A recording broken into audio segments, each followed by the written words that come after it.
Hi, and welcome to the Five Spheres of Fit. I am Sabrina, the president, and I'm here with Noel, the founder. The Five Spheres is a lifestyle strategy that constantly evolves with you. Your five spheres are the physical, the mental, the financial, the social, and the educational spheres. It's been a busy week, Noel. Back to school. Incredibly busy. Our beautiful 12-year-old Naima is a seventh grader and she's having a great first week. She wants to see her friends, doesn't want to do work. So, normal Typical. preteen. Yeah. Typical, right? Yeah. It's good. How are you? I'm doing great. I'm excited for this one. Yeah. Tell me, what Yeah. do you want to talk about today? Today I wanted to talk about a topic that I've been considering lately, and that is the kindness and the rights of others, basic human rights, civil rights of others, and how those seem to be impacted now because there are folks who are treating how we consider others as this concept of a zero sum game, right? So it's like a pie. And if folks who are dissimilar to them are receiving pieces of this proverbial pie, then that means there's less pie for them, the concept of zero sum game.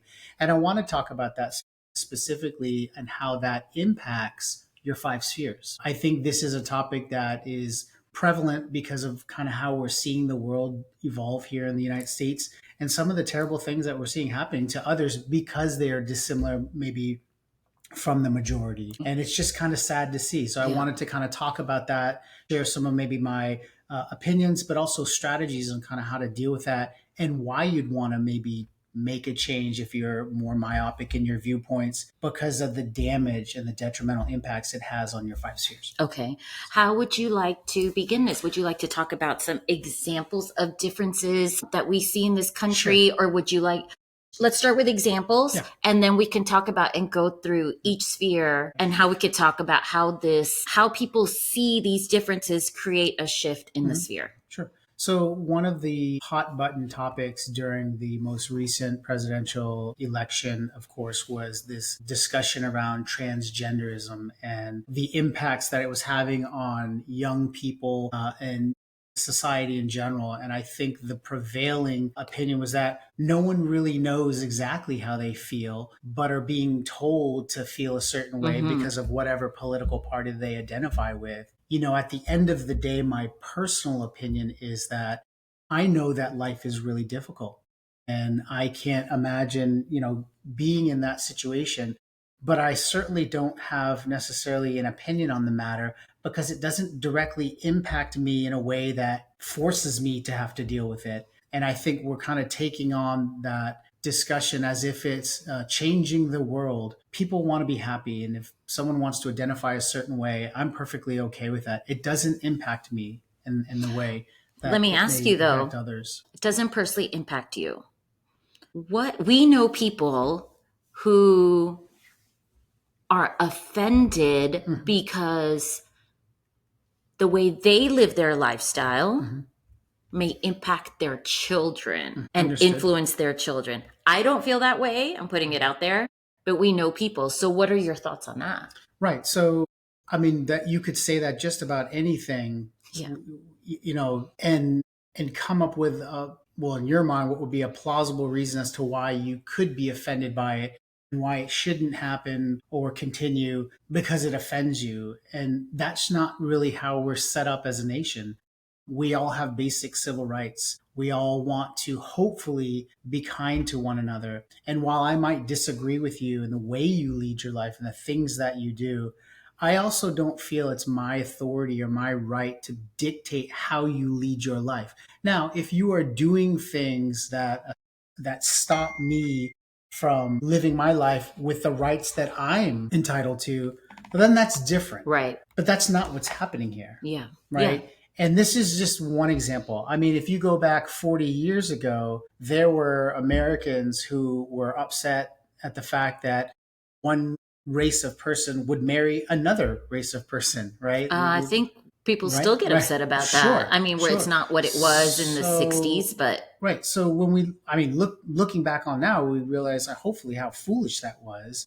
And the same thing might be said for this. It's just the new next thing. Okay, so happening. These are the examples you're talking about. Someone who may be transgender, someone who maybe gay, Sure. someone who chooses A to certain marry religion. someone of a different Right. race, someone who is a different Mm. race than Sure. another. Sure. We're talking Religion, about coming creed. from different Yeah. communities or different races. So these are the examples we're talking about Sure. today. Is that correct? Absolutely. Okay, so now Absolutely. let's talk about in each sphere how this may impact someone. Right. Right. So, like, let's start off with the physical sphere. So, we can talk to no end about how putting yourself in a situation where you are so passionate about a topic, and in this case, someone either not being included or being included, to the point where it drives you to be stressed, physical stress, a level of stress on the body that you actually feel and experience and manifests in perhaps not feeling well, perhaps feeling like you're going to be sick or nauseous, or you get headaches, whatever the case may be. You stop eating because you just don't have the appetite for it. When we think about how this impacts us, the question we want to ask ourselves is this what we want? I mean, should we be so dialed into this that it's actually changing the way that we physically feel? Yeah. And I'm thinking not only just adults, but Hmm. children. Children coming from different communities into a school, or a child who, you hear, I don't know what it feels like, but you hear of children who say, I don't feel Hmm. like myself in this body. Sure. Or I think about when I was in high school and a friend of mine back then never came out. And if he knew that he was gay at that time, how he felt, in his body, the physical stress he went through to say, Hmm. I'm not comfortable in my Sure. body, Sure. until later when he came And out. the damage, once that happens, then the damage is done, right? Hmm. And now you're thrust into this new frame of mind, which is repairing and trying to overcome whatever physical ailments that you've got. And all because of an opinion of another, not wanting you to have certain rights to receive certain amounts of just kindness in general. Forget the amounts, kindness in general, because they're so opposed to that. I don't understand that frame of mind. I think I've heard it suggested that it'll be the beginning of the end of civilization. It'll be the beginning of the end of us as a nation. We heard that when women were getting the right to vote. Think about that. I mean, when slavery ended and in this nation, there was such great fear about what the black individual would do in America, and a new system came into place to ensure that they wouldn't be successful, Yeah. right? And that continued, sadly enough, for more generations thereafter. But that concept of that, it's almost like leading with that hate, because it's the unknown, it's the fear of the unknown and what that's doing to the body when you get to that point. And we can move into the other spheres as well to talk about how this impacts. But I want to stress that kindness and rights, it's not a zero sum game. Just because someone else has rights doesn't take your rights away, right? You It's repeat just that again. just because someone else receives rights doesn't mean yours are taken away. That's not how Yeah. this nation was designed and Yeah. set up, right? It's not a pie. We're not eating from a pie.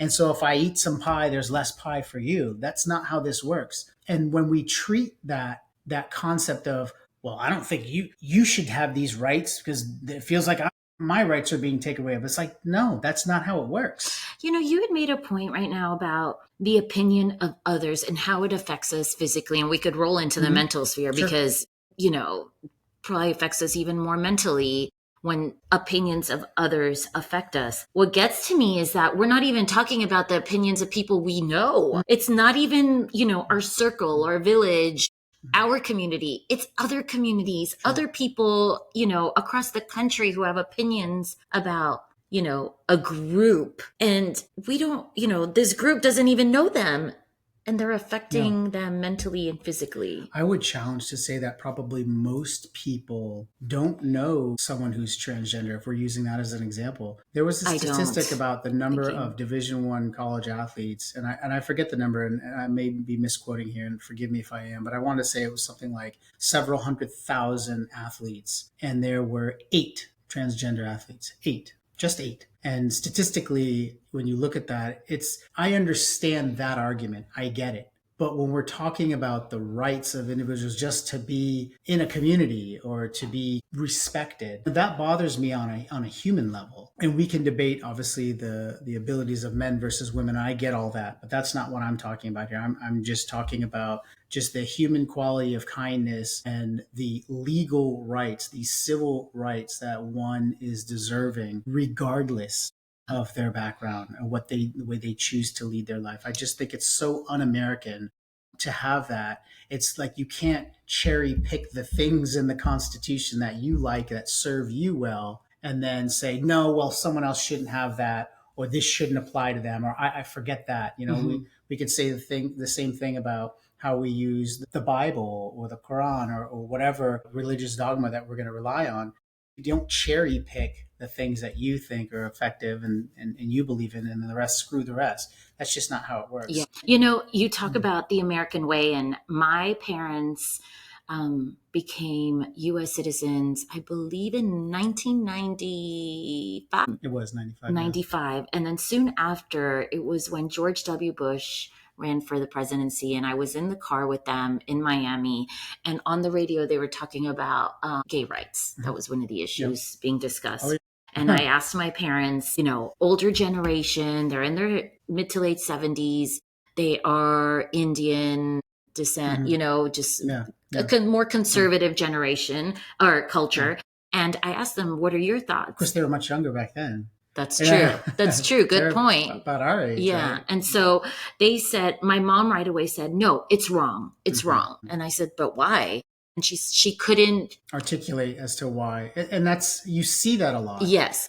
Although she has changed since then, because you're right, it was a long time ago, and now it's changed. And now her answer is what my dad said that day, which was, as long as someone's happy. He's like, why do I care what, sexual preference someone has? If they are, if a man is happy with a man or a woman is happy with a woman, why does it affect me? If they're happy, they're happy. Good for them, And so why take away certain rights because something makes them happy and it doesn't hurt other people? Someone to have those rights and to make that the argument. This takes us, I think, right into our mental sphere and the impact that these conversations have on the mental sphere. And then you think about the anxiety for the individuals who are like that, whatever we're talking about. The distrust, the anxiety, all the emotions that one would go through, and having to go through that because someone simply just doesn't agree with the way you lead your life. I mean, you could, like we said at the outset, you could cherry pick anything you want about someone's life and make it an issue and say, well, I don't like how you lead your life and I don't think you deserve rights as a result of that. That's really what we're saying, right? As a nation, when we deal with these things, and if folks are saying that, that's really what they're saying. And I just think that as a nation, we're better than that. We have to be better than that. We're like the bellwether, right? People look to the United States for maybe how to deal with things. Now I feel like that's not the case. They're looking for the United States as, okay, that's the example we don't want to follow. Exactly. Because there's this, galvanized support for things that shouldn't be supported, taking away the rights of others, not even granting them rights, treating them like secondary I don't know citizens. if you saw just a couple days ago, there was a post of another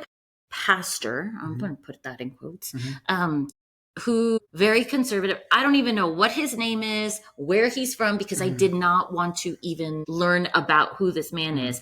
All I saw was that he said the only role women should have is to reproduce, and they shouldn't even be voting. And at that point, to protect my mental health, I just scrolled on by because I said, this guy, I don't know what you're thinking. Right. It just beyond me. Like, what is wrong with people? Why would you take away rights from women? Right.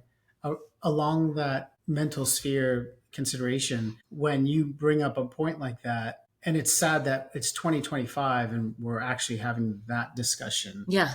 But we're removing immediately from the table this concept of empathy. Yeah. So emotionally, mentally, you're no longer connecting with the other side to try to understand. One of the things that we always talk about at the five spheres is this concept of a growth mindset. Mm-hmm. And I'll sort of jump into the educational sphere here at the same time as we're talking in the mental sphere. So we're talking about this loss of empathy in our mental sphere. So when we no longer can see the other side as humans like us, to be respected, to be kind to be, to be thoughtful with. It's a lot easier now to have this conversation about how you don't deserve something Yeah. and how I will take it away and I'll work with others to do that. And I couldn't care less what you think or say because it's wrong. That totally dismisses this concept in the educational sphere of the growth mindset. You have biases as individuals. We all have them. I have them, you Of have them, we all course. have them. If you're not being challenged on those biases on a regular basis, I can promise you this, you will be the same person today as you will be in 20 years. And that's not a good thing because that's not human progress. And the beautiful thing about the world we live in now is we have all these tools and resources to make us better people to progress. And that's what will be judged upon by future generations. Yeah. If we're just churning in the water, making no progress whatsoever, future generations are like, what were they thinking? They were still dealing with those same issues. Like Or they no went empathy. backwards Yeah. before they went forward again. Right. Yeah. No empathy, no growth Mm-hmm. mindset. No, you're confirming biases and just sitting and lulling in that. Like to me, that is reflective of a society that's breaking down. And we need to kind of go back as a people, as a human race and in America and kind of look at these situations and say, is this where we really want to be? Is this something that is ideal for our future progress, for our future generations? Or do we want something more and better for them? And what is our role in that? So I think as we talk about, the mental sphere and having that distrust that's created because we're not listening to each other and lack of empathy and then bleeding into the educational sphere and recognizing, well, this is not a growth mindset. These are really detrimental to those spheres. Absolutely. Can I say what prompted this topic, I believe, in you was we were just in New York a couple of weeks ago and we went to see the show And Juliet, which is absolutely phenomenal. It's fun. It's entertaining, it's inspiring. And it was during intermission. You told me, you said, I have an idea for our next podcast. And this was the idea, talking about, different groups and how they are treated and the impact on them in each of their spheres. In the show, I'm not going to give anything away, but in the show, there is one character who is gay and he's just so happy in life. So happy. And I feel like, you looked at that character and his friend who played Juliet, and you just were smiling when they were singing and dancing. He's a Tell me actor. what inspired this idea while watching that show. Well, we were in one of the great epicenters of the world in New York City. And I know that there are people who go there and they don't enjoy that and whatever. As far as I'm concerned, it is a beautiful community where the arts in particular, and because of the assault on the arts that we've seen over the last 6 months, 6 to 10 months, I felt at home being amongst these professional artists on stage. And then you may recall the audience itself. I mean, what a unique group of people who obviously had admiration not only for the arts but for the play before them and what was happening. That respect, which again, whether you want to talk about that being in the mental sphere, the social sphere, or the educational sphere, the ability to have empathy and respect is, I feel, has to be at the forefront of every conversation you have with someone who's different. Because the moment you relieve yourself of that, you just turn into this real jerk who I think is probably led by fear, hate, and ignorance, and perhaps other things. But that concept to me, being in that theater with those people and those amazing stage actors, because it was a gorgeous play. I love the message. And it was just a lot of fun. I mean, it was joyous. It was such a great occasion. Could feel that energy. It just opened my mind to like, in the auditorium, it was just so much happiness in there. I felt we were escaping on some level some of these stresses that are happening in our world today. And I'm the first person I am at the front line. I'm not in the middle, in the back. I'm not waiting. I will address things. I will talk about them to no end. I am confrontational to the extent that when I see injustice, I want to ferret it out and I want to talk about it. I want to look it in the face and try to make those changes. That's the way I was raised. It's what I'm passionate about. That's what made me think about this type of topic, because of that play and thinking the world should be like this, like open and free and people just happy, Yeah. not worried about how someone else is leading their life. I don't think I've been in a situation where I've judged the way someone's led their life. I may have said, well, geez, this could be improved on, but that's what the 5 series is, right? Opening these doors to better you. So I think about it from that perspective. I think in my younger days, maybe I passed judgment too often and I regret that. And now I'm a better person and I recognize I just want to help people be the best version of themselves, help them see these opportunities. So I would hope that this platform, and thinking about the fact that some people see rights and kindness as a zero-sum game, that this platform, the 5 series, opens you up to think about, like, well, why is that, Noel? Why is that bad? Staying in the financial sphere, I was thinking, my gosh, if you're so close-minded, if you're so sure that someone is so wrong, you've now just closed off a segment. If you are a business owner, you've just closed your Yeah. business off that Yeah. entire segment. Economies, businesses in general flourish when everyone's invited to the table. You make more money. You gain more customer base. You perhaps expand your influence, if your influence is something that you're looking to expand beyond just the product that you have or the service that you've got. I think those are all wonderful things, and that's the detriment in the financial sphere. Let's talk about the social sphere, because I think that one It's a big one. that's Yeah. probably the one that's dictating a lot of this stuff. And that's to say that if you're an individual who just so firmly believes that rights and kindness are a zero-sum game, you having these rights and receiving kindness is in some way an affront to me. That's, I'm losing my rights. You're missing the point, and you're being illogical. You're being obtuse, and it's not fair to the rest of those around you for you to just continue down that path. And I see it as, the person who is that person you're just discussing, Mhm. is alienating a certain group, Yes. but also they're alienating themselves from learning from certain Yeah. individuals. Going right back to educational sphere and growth mindset. And how those two, the social sphere and that educational sphere, the interplay between them, because you are, if someone alienates me because, say, I have a disability, or maybe because I'm a woman, or because I'm, Indian, well, guess what? You're not learning about my culture. You're not learning about what I do as a woman, as an Indian woman, in this country, and a U.S. citizen. Like, you're not learning about me. But guess what? You're not, like, you're alienating me, and we're not going to learn from each other, and that's what's happening today. I feel like in this country, we're all grouping each other. There's all these groups, and we're not meshing anymore. And that's what we're teaching our children. That's a great point. We're compartmentalizing, and in large part, I think, and if you talk to a lot of social scientists and psychologists, they say that a lot of the reason that we're doing that is it becomes easier for us to digest what's happening. If I can encapsulate you very quickly and put you into a box, then I don't have to worry about you. I can just say, you fit here, and I know everything there is to know about that, because I've already decided what that means. Yes. You ask someone who is opposed to transgender individuals, transgenderism, they will tell you, probably in no uncertain terms, it's because of X, Y, and Z.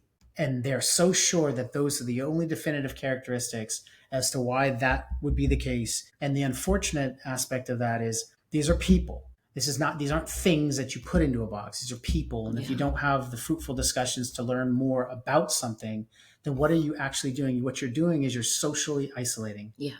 But them and yourself. Yeah. Absolutely. That's what I'm saying. You have no idea that you're socially isolating yourself. Absolutely. And the danger in that is then you just sit in the comforts of your own confirmation bias. Well, I always knew that they were bad. I always knew that they were cheaters. I always knew that they were not good people. Well, who's challenging on that? Had you ever met someone who's transgender? Ever dealt with them? Yeah. And I'm just one or two. Like, that sample size is not ideal, right?